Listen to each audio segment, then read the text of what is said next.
últimos anos, a produção agrícola brasileira cresceu cerca de 5%, com estimativa hoje de 313 milhões de toneladas de grãos, um espanto, dos quais a soja com cerca de 153, milho com 130 milhões de toneladas nas duas safras. Nos anos anteriores, grande parte da soja era exportada até agosto. Neste ano, houve um estrangulamento nos portos que reduziu o preço da soja para o produtor. E aí o produtor segura o grão nos armazéns. E o que aconteceu? Temos uma super safra de soja que está nos armazéns, nos espaços disponíveis, e daqui a poucos dias, poucas semanas, entra a segunda safra de milho, que será esse recorde perto de 100 milhões de toneladas. A grande questão que vai ser abordada agora pelo João Pedro Cuti Dias é como armazenar esse milho que vai chegar. Não tem espaço. Vai ficar a céu aberto, como a gente vê na soja, ou vai ficar com o produtor em casa? E aí, João Pedro, boa tarde. Tem que ter um programa audacioso de armazenamento aqui no Brasil. Boa tarde a todos vocês. O Brasil tem uma capacidade de armazenamento de 197 milhões de toneladas. E é uma produção de 313 milhões de toneladas de grãos. E os dois principais produtos são soja e milho. O que aconteceu com a soja? A soja, nós colhemos uma super safra, nunca colhemos esse número tão grande. A exportação prevista chega a 95 milhões de toneladas, porém, os portos brasileiros, em função de vários problemas, de dragagem, atraso, choveu, etc., segurou essa soja. E os navios que estavam programados para ser embarcados ficaram esperando 20, 30, 40 dias para carregarem e saírem, zarparem para o destino final. Um navio parado custa 40, 50 mil dólares por dia. Quem pagou isso aí? O pessoal da soja. O prêmio da soja, a partir de fim de março, ele começou a cair. Ficou negativo o prêmio, ficou 200 pontos em relação ao preço de Chicago. Negativo. 200 pontos é 2 dólares por bushel, isso dá mais ou menos 5 dólares por saco. Então, com a queda do preço de 150, veio para 125, que são os 5 dólares que custaram o problema logístico nosso. E pior, você vai ter, essa soja vai está nos armazéns, os armazéns estão lotados, daqui uns dias chega a safra de milho, Mato Grosso começa a colher agora na segunda quinzena de junho. O que vai acontecer? Vai ter dificuldade de arrumar espaço em armazéns. O pessoal dos armazéns não vai querer receber só milho a fixar, vai comprar. O preço do mercado já está abaixo de por volta de 35, 37 reais no Mato Grosso, que é o maior produtor. Vai dar um problema sério. O mercado interno brasileiro, sabendo que tem milho, as grandes empresas, elas vão comprar da mão para a boca, vão comprar o preço na bacia das almas. Ou seja, e o mercado externo, a exportação, vai ter dificuldade, porque você vai ter um volume muito grande de soja. Se nós pensarmos a partir de junho, julho e agosto, nós teremos que exportar pelo menos mais 45 milhões de toneladas de soja. Isso daria uma média de 14, 15 milhões por mês. Não sei se os portos vão ter condição de exportar isso, mais as 42 milhões de toneladas de milho que estão previstas a serem exportadas. Então, é sério a questão. O Brasil, especialmente nas áreas de expansão de fronteira agrícola, precisaria ter o governo teria que viabilizar recursos para que sejam investidos em armazenamento, porque a soja, quando você planta ela, você vai colher em janeiro, fevereiro.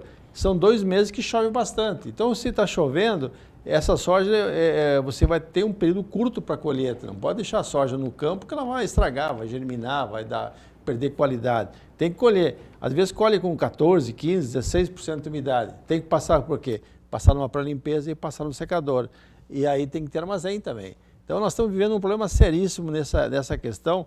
O Plano Safra, que vai ser anunciado agora em julho, esperamos que o governo abra um espaço maior para financiamento, e outra coisa, o produtor precisa se organizar também. Muitas vezes Um produtor de 400, 500 hectares, fica difícil ele montar um armazém. Agora, se ele vê com o vizinho dele, o grupo da região dele, reunir 10, 12 mil hectares, nós estamos falando em um potencial de produção de 36 mil toneladas de uma safra, mais 36 da outra. Opa, já parece que já viabiliza o armazém. E esse armazém pode ser modulado. Você começa com pré-limpeza, secador e uma unidade de silos metálicos, depois vai ampliando como você faz isso. Essa figura da união dos produtores para montar a estrutura de armazenagem para eles usarem, ela se paga pela diferencial de custo que ele tem para levar até a cidade, até o armazém mais próximo, se paga porque ele aproveita todos os resíduos que passam para a limpeza. Se você aproveitar, usa para alimentação de bovinos, torra, moe, faz um belo de um produto proteico para alimentação de bovinos. Ou seja, o próprio armazém, ele próprio gera receita para ser pago. João, tem um outro assunto, nós temos ainda um tempinho. A China anunciou hoje a retirada do embargo de 2 frigoríficos brasileiros exportadores de proteína àquele país. O anúncio foi feito pela Administração Geral de Alfândegas Chinesa. São eles, uma planta da BRF em Lucas do Rio Verde, no Mato Grosso, que está habilitada a embarcar carne de aves e de suínos. Está habilitada, porém estava embargada, agora não mais. E uma planta do Master Boy de São Geraldo do Araguaia, no Pará, habilitado ou habilitada para exportar carne bovina. O ministro da Agricultura brasileiro, Carlos Fávaro, informou que dessa forma, com esse anúncio chinês, o órgão concluiu os embargos a frigoríficos exportadores. A China havia suspendido uma planta para aves e suínos em Lucas do Rio Verde, no Mato Grosso, que vigorava desde a pandemia da Covid, e também uma planta de bovinos em São Geraldo do Araguaia, no Pará. Portanto, João Pedro, nenhuma planta mais embargada para exportar, evidentemente, aquelas que estavam previamente habilitadas, né? E esperamos que venham novas plantas, né? Porque a China hoje é o nosso maior comprador de carne suína, maior comprador de carne bovina, maior comprador de aves. Nós precisamos ter mais frigoríficos habilitados e em todas as regiões do Brasil. Pará, o terceiro maior rebanho do Brasil está lá. Eles produzem 700, 800 mil toneladas de carne bovina. Consome 200, 100 eles conseguem exportar. As outras 300, 400 fica difícil para eles venderem no mercado interno brasileiro. Então, quanto mais frigorífico tiver no Pará, mais habilitados, especialmente para a China, que compra metade da carne bovina nossa, é extremamente importante para aquele estado, que é um estado que tem é o terceiro maior rebanho do Brasil, tem um potencial fantástico de produção de carne bovina, clima, temperatura, pastagens tropicais, chuva, é o ideal. E pode ajudar a diminuir a diferença de preços da arroba no Pará com São Paulo, que é a praça de referência. Exatamente. Precisa, e essa diferença é muito grande. Muito bem, Zé, é isso aí. O Pará chega a ter momentos que dá 50, 60 reais a diferença de base entre São Paulo e o Pará. Isso dá mais de 20%. Nós mostramos aqui na... O boi é o mesmo, não tem diferença. Melhor às vezes, porque é um boi criado só em pasto praticamente, às vezes ele é mal novo. Eles estão conseguindo reduzir muito a idade de abate. Eles têm condição de fazer isso. Genética boa, nutrição, pastagem muito boa, tem tudo para dar certo no Pará.